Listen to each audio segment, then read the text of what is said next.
तो भाइयों यूएफसी की फर्स्ट फीमेल फाइटर रोंडा राउजी ने हबीब नुर्मागोमेडोव के बारे में काफी सारे स्टेटमेंट्स दिए हैं अपनी रीसेंट इंटरव्यू के अंदर। और उनका ऐसा कहना है कि हबीब नुर्मागोमेडोव ने कभी अपनी लिमिट्स को रीच ही नहीं करा और लोग हबीब को यूएफसी में इसलिए पसंद करते हैं क्योंकि उनके पास बस वो एक अनडिफीटेड टैग है। उनके अनडिफीटेड होने के कारण उनके पास एक अनडिफीटेड रिकॉर्ड है, इसीलिए लोग बस उनको पसंद करते हैं, वरना उन्होंने एक्चुअल कॉम्पिटिशन कभी फेस नहीं करा यूएफसी में।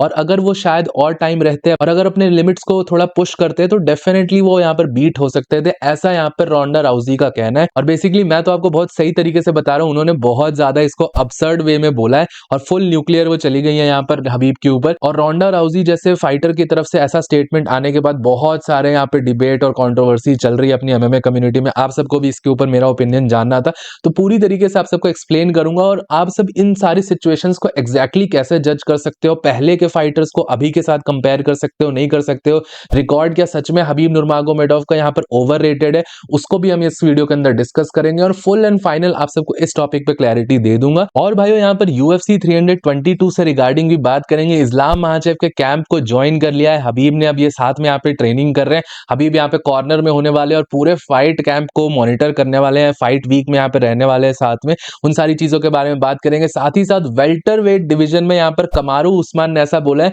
कि वो जेडीएम या फिर इस्लाम महाचेव से फाइट करने के लिए ओपन है और वो नेक्स्ट फाइट टाइटल शॉट चाहते हैं अपना। तो इन सारी चीजों के बारे में इस वीडियो के अंदर डिस्कस करेंगे, लेकिन उससे पहले आपसे वीडियो को लाइक कर देना, चैनल को सब्सक्राइब कर देना यूएफसी कॉम्बैट स्पोर्ट्स का ऐसा ही कंटेंट हिंदी में एंजॉय करने के लिए। तो भाइयों सबसे पहले यहाँ पर ये हबीब वाला मैटर जो निकल के आया है, रोंडा राउजी ने जो स्टेटमेंट दिया उसके बारे में डिस्कस करते हैं। ऑब्वियसली भाइयों बहुत सारे लोग मुझे ऐसा कहते हैं कि हबीब का कॉन्वर्सेशन हर महीने 2 महीने पे एक बार आ जाता है, कोई फाइटर यहाँ पर अटेंशन लेने के हबीब का नाम ले लेता है इंटरव्यू में, फिर हम सब उसके बारे में वीडियोस बनाने लग जाते हैं। लेकिन अब कर क्या सकते हैं, ऑब्वियसली इतना बड़ा स्टेटमेंट दे देगा रोंडा राउजी जैसा कोई फाइटर। अब बहुत सारे लोग जो अब यहाँ पर यूएफसी देखना स्टार्ट करेंगे उनको शायद रोंडा राउजी के बारे में नहीं पता होगा, लेकिन रोंडा राउजी एक ऐसी फाइटर है, फर्स्ट फीमेल फाइटर थी जो कि यूएफसी के अंदर साइन हुई थी। और आज के टाइम पे आप देख सकते हो वुमेन्स डिवीजन का जो हाल है, हम सब मोस्ट ऑफ द फाइट्स को तो स्किप करते हैं, देखना भी नहीं चाहते। यूएफसी 321 में भी एक बहुत हॉरेंडस फाइट हुई थी जिसको किसी ने नहीं देखा, किसी को भी वो पसंद नहीं आई। लेकिन रोंडा राउजी का जो ऑरा था, रोंडा राउजी की जो बेसिकली आप समझ सकते हो यूएफसी के अंदर पकड़ थी, वो बहुत ज्यादा मानी जाती थी 2013 2014 के अराउंड। और अगर आप सबको नहीं पता है तो रोंडा राउजी को बेसिकली फीमेल कॉनर मैग्रेगर जैसा आप समझ सकते हो, यूएफसी के अंदर वो इतनी पॉपुलर थी वुमेन्स डिवीजन में।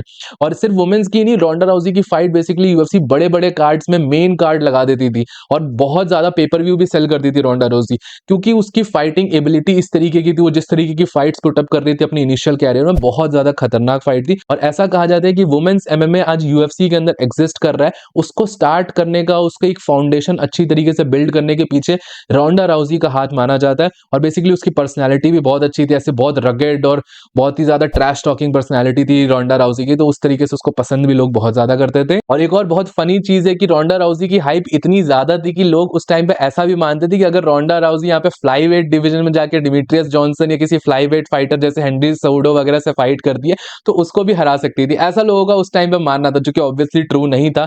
लेटर ऑन हमको पता चला कि रोंडा राउजी के गेम्स में भी बहुत ज्यादा होल्स हैं, रोंडा राउजी के भी फाइटिंग स्टाइल्स में बहुत सारी वीकनेसेस थी जो कि आगे जाके एक्सपोज भी हुई। नए जनरेशन फाइटर्स जैसे अमेंडा न्यूनेज वगैरह ने बहुत अच्छी तरीके से उसको एक्सपोज भी करा था, तो डेफिनेटली ये सारी प्रॉब्लम्स थी। बट रोंडा राउजी बहुत फेमस थी और इसीलिए उसकी यहाँ पर ये स्टेटमेंट्स देने से बहुत ज्यादा यहाँ पर फर्क पड़ता है। अब रोंडा राउजी का ऐसा कहना है कि क्योंकि वो यहाँ पर हार चुकी थी, लेटर फाइट्स उसने 2 बहुत बुरी तरीके से हारी थी, इसलिए लोग उसको पसंद नहीं करते हैं। एमएमए फैंस काफी ज्यादा हिपोक्रेट होते हैं, जब कोई फाइटर अनडिफीटेड रह जाता है, उसके पास अनडिफीटेड रिकॉर्ड रहता है, तब उसको पसंद करते हैं। जैसे हबीब नुर्मागोमेडोव है, हबीब के पास यहाँ पर अनडिफीटेड रिकॉर्ड है, इसीलिए एमएमए फैंस उसको पसंद करते हैं। और रोंडा राउजी का बेसिकली ऐसा कहना है कि हबीब ने कभी वो लिमिट रीच ही नहीं करी, उसने बेस्ट कॉम्पिटिशन फेस ही नहीं करा, बहुत अर्ली रिटायरमेंट ले लिया। और शायद वो बेसिकली अगर वो आगे हबीब नुर्मागोमेडोव और फाइट करते और बेटर कॉम्पिटिशन फेस करते तो उनके पास भी लॉस निकल के आता, ऐसा यहाँ पर रोंडा राउजी का कहना है। अब भाइयों यहाँ पर बहुत बार ये क्वेश्चन निकलता है, बहुत लोगों ने पिछले कुछ टाइम से देखा है मैंने कि ये क्वेश्चन निकालती कि क्या हबीब नुर्मागोमेडोव का जो रेज्यूमे है, क्या उनका यूएफसी कैरियर ओवररेटेड है, ये जो 29-0 अनडिफीटेड रिकॉर्ड बोला जाता है, क्या ये ओवररेटेड है, इसको लोग बहुत ज्यादा ओवर एस्टिमेट करते हैं।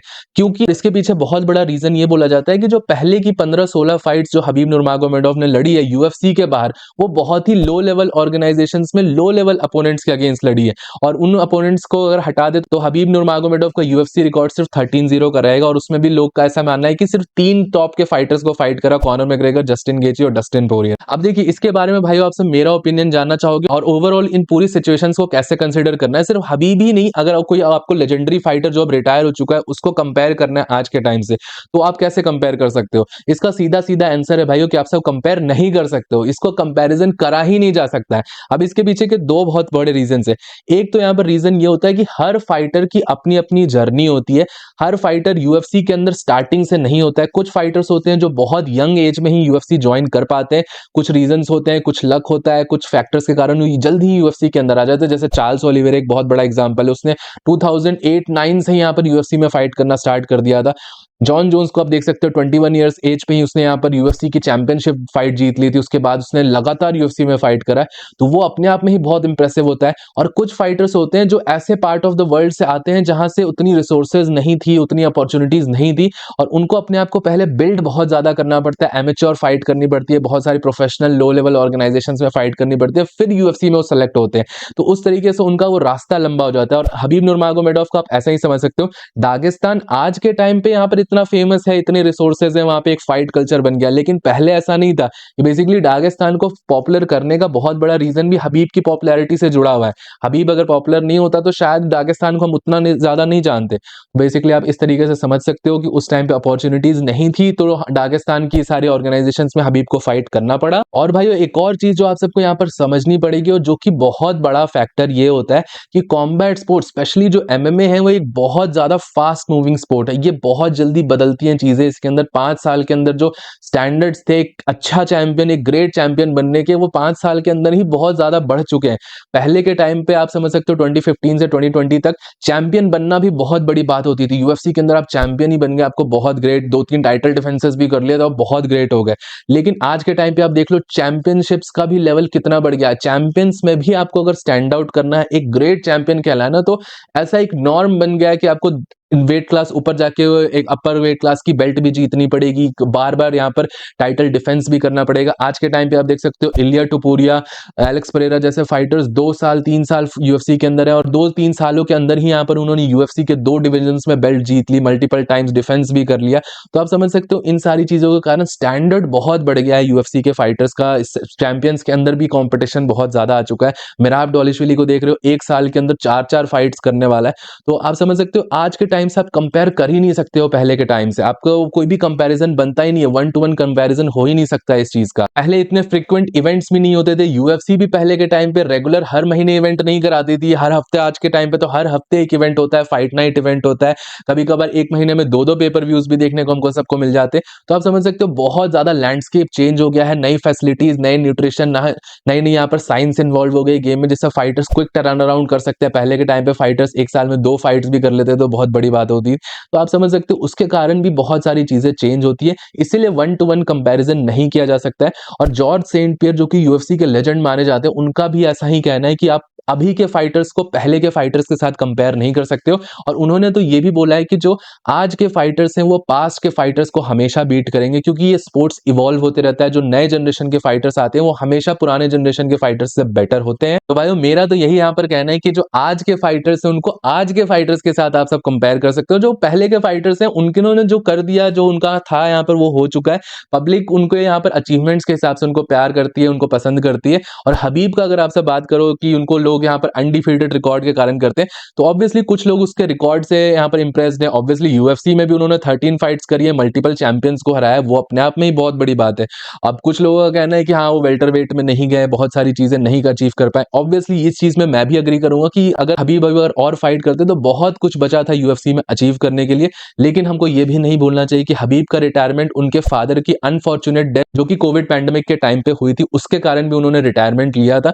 तो अगर वहां पर वो अनफॉर्चुनेट सीन नहीं होता तो शायद हबीब और भी फाइट कर सकते थे यूएफसी में। उनके फादर का भी ये सपना था कि वो वेल्टरवेट डिवीजन में जाके जॉर्ज सेंट पियर से फाइट करें, तो वो सारी चीजें भी पॉसिबल हो सकती है। बट ऑब्वियसली जैसा हम प्लान करते हैं यूजुअली लाइफ कुछ कर बॉल थ्रो करती है हम सब के ऊपर, और उस तरीके से भी उनकी फाइट नहीं हो पाई थी वेल्टरवेट में, और उन्होंने अर्ली रिटायरमेंट लिया था उनके फादर के डेथ के बाद। बाकी भाइयों, मैंने आप सबको सारी चीजें एक्सप्लेन कर दी, अपना ओपिनियन बता दिया। आप सबका क्या सोचना है हबीब के यहाँ पर रेज्यूमे, यूएफसी कैरियर के बारे में?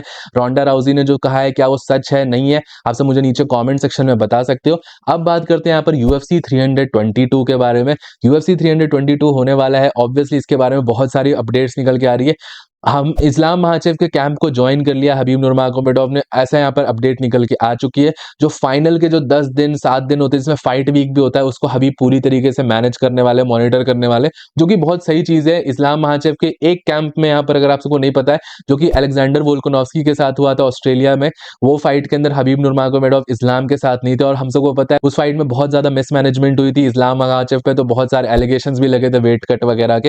तो उन सारी चीजों को मैनेज करने के लिए हबीब का प्रेजेंस बहुत जरूरी होता है। मुझे लगता है ये टीम बहुत ज्यादा इंटीग्रेटेड होती है जब हबीब का वहां प्रेजेंस होता है, और बहुत सारी चीजें जो मैनेजमेंट की होती है वो हैंडल हो जाती है। तो उन सारी चीजों में बेनिफिट डेफिनेटली मिलने वाला है इस्लाम को। और भाइयों, यहाँ पर यूएफसी के वेल्टरवेट डिवीजन के लेजेंड कमारू उस्मान ने ऐसा कहा है कि वो यहाँ पर नेक्स्ट टाइटल फाइट चाहते हैं, जो भी इस्लाम या जेडीएम का विनर होगा उसके अगेंस्ट ये फाइट चाहते हैं।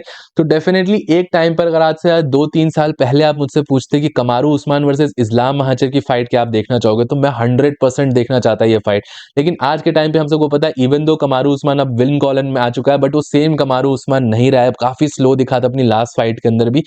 तो आज के टाइम पे क्या उसको टाइटल शॉट पहली बात तो मिलता है, और मिल भी जाता है तो उसको यहाँ पर इस्लाम के अगेंस्ट क्या हम फेवर कर सकते हैं अगर इस्लाम यहाँ पर यूएफसी 322 में जीतता है? मुझे नहीं लगता। मुझे लगता है इस्लाम महाचेव की स्पीड ज्यादा बेटर है, अगर वो जेडीएम को हरा के कुछ अच्छी परफॉर्मेंस दिखा देते हैं तो इस कमारू उस्मान के साथ वो फाइट मुझे कॉम्पिटिटिव नहीं लगती है। बट स्टिल कमारू उस्मान अपने आप में ही बहुत डोमिनेंट था, वेल्टरवेट डिवीजन में तो बहुत डोमिनेंस दिखाया था। आज के टाइम पे जो स्टेट है वेल्टरवेट डिवीजन का, कोई भी चैंपियन इतना लंबा टिक नहीं पा रहा है।